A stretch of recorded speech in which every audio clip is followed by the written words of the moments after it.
एक स्टॉक जो इस बुल रन में पार्टिसिपेट नहीं कर रहा है वो है टाइटन।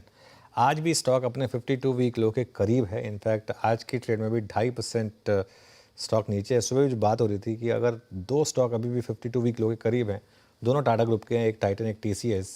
शेयर पे गिरावट के क्या कारण हैं, साथ ही एनालिस्ट के क्या व्यू हैं, मंगलम से समझते हैं। मंगलम, टाइटन क्यों नहीं शाइन कर रहा है इस मार्केट में? सबसे बड़ा रीज़न ये है कि गोल्ड प्राइसेस काफ़ी शाइन कर रहे हैं। तो जब गोल्ड प्राइसेस काफ़ी शाइन करते हैं तो लोग डायमंड नहीं खरीदते हैं, गोल्ड कभी अपनी परचेजेस जो हैं थोड़ी सी पोस्टपोन कर देते हैं, या उन्होंने समझो एक बजट बनाया हो कि इस शादी में हम ₹1,00,000 का सोना खरीदेंगे, तो वो वॉल्यूम ग्रोथ नहीं आती है सोने में। लाख रुपया ही रहता है, भले ही सोना कितना भी खरीदें वो। तो as a result of which लोग सोच रहे हैं कि जो ग्रोथ एक्सपेक्टेशंस बिल्ड की थी टाइटन को लेके आगे, वो शायद थोड़ा सा धीमा पड़ सकता है।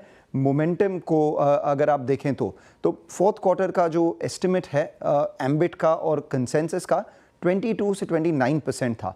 कंपनी ने अपने थर्ड क्वार्टर के बाद भी कहा था कि फोर्थ क्वार्टर की शुरुआत काफ़ी अच्छी हुई थी, बट 2-3 वीक के बाद थोड़ी सी वीकनेस आ गई थी ग्रोथ में, क्योंकि सोने के जो प्राइसेस है काफ़ी बढ़ गए थे। और तब से लेके अब तक भी हमने देखा है कि प्राइसेस में कोई कमी नहीं आई। इनफैक्ट सोना अब नियरली ₹1,00,000 के आसपास हो गया है। और अगर आप देखें तो टाइटन के लिए 22% का जो ग्रोथ हासिल करना उन्होंने एक्सपेक्ट किया था, वो थोड़ा सा मुश्किल है। 2 से 3% वो अपना ग्रोथ एक्सपेक्टेशन कट करके 15 से 18% कर देंगे।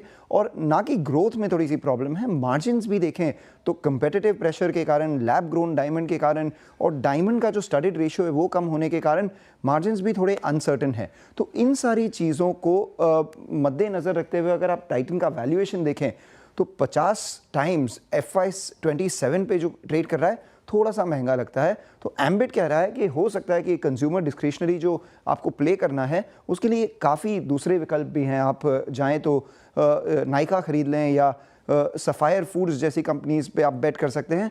वैल्यूएशन को मद्देनज़र रखते हुए और स्लो ग्रोथ के हिसाब से टाइटन एटलीस्ट निकटतम टर्म में बहुत अच्छा नहीं लग रहा है।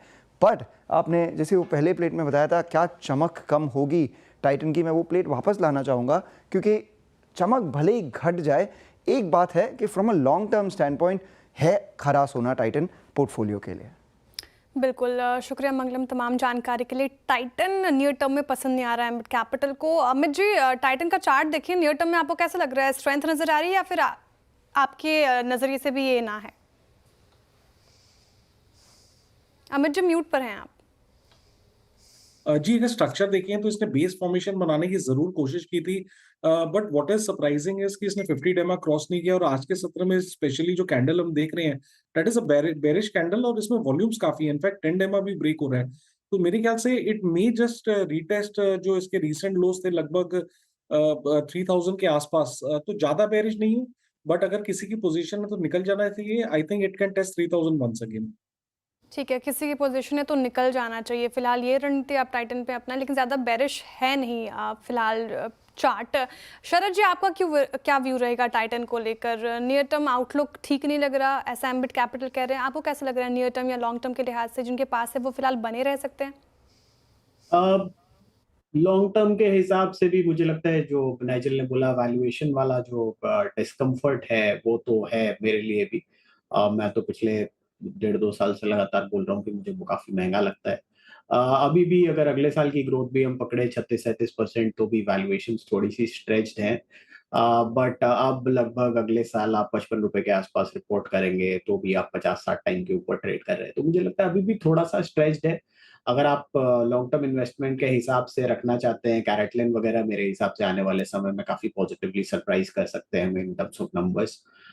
मेन लाइन ज्वेलरी कितना पॉजिटिवली सरप्राइज करेंगे मुझे डाउट है, बट जिस तरीके से वर्किंग वुमेन क्लास हमारे देश में इंप्रूव हो रहा है, मुझे लगता है कैरेटलन जैसी स्टोरीज में काफी इंप्रूवमेंट आने वाले समय में देखने चाहिए, तो वो एक पॉजिटिव सरप्राइज रह सकता है।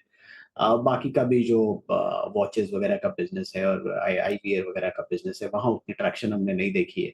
तो वहाँ थोड़ी ट्रैक्शन आती है तो वो भी कर सकती है, बट ट्रेडिशनल गोल्ड से मुझे बहुत ज्यादा उम्मीदें हैं नहीं, बट मेजर स्टे जो इनके टोटल बिजनेस में है वही है। तो मुझे लगता है बहुत ज्यादा अपसाइड तो मैं भी नहीं देख पा रहा हूँ हाल फिलहाल में। बट आप अगर लॉन्ग टर्म इन्वेस्टर हैं तो यहाँ से अगले 8-10% तक की करेक्शन में ग्रेजुअली एक्यूमुलेट करके आपको थोड़ा अपना वेटिंग होराइजन बढ़ाना होगा। मे बी 3 साल एंड बियॉन्ड वहाँ आपको डिसेंट पैसा बने यहाँ से। बिल्कुल ठीक है, टाइटन लॉन्ग टर्म के लिहाज से अच्छा लग रहा है।